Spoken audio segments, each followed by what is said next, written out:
ភ្លឺរដូវបនជុំចាប់ដូនតាយំទុំដើមសងកាយបនជុំឆ្នាំនឹងប្រលឹងមានស្នេហ៍ទៅវត្តណាដែរបងសុំទៅផងបិណ្ឌមួយវត្តមុនីបិណ្ឌពីរវត្តថ្មី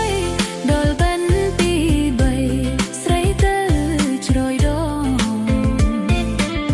បិណ្ឌ4វត្តខ្សុំ5ព្រែកបងកង6នួលអងទៅព្រែកក្របើ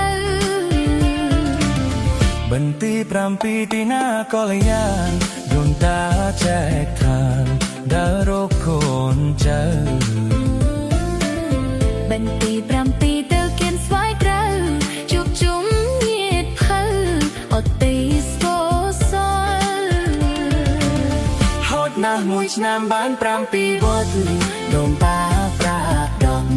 លោកតទួលផលរួចហើយឲ្យបបរៀងរាល់សុំកូនចៅស្គាល់សុខសាន្តរុងរឿង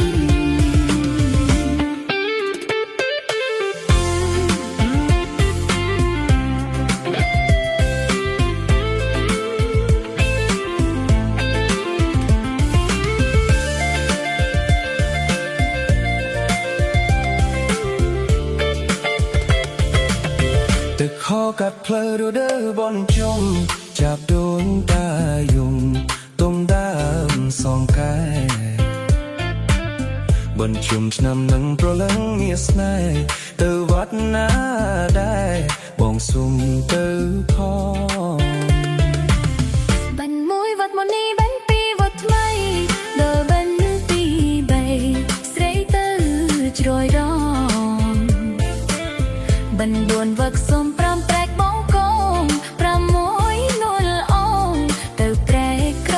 បើបិណ្ឌទី7ទីណាកល្យានដូនតាចែកឋានដើររកកូនចៅ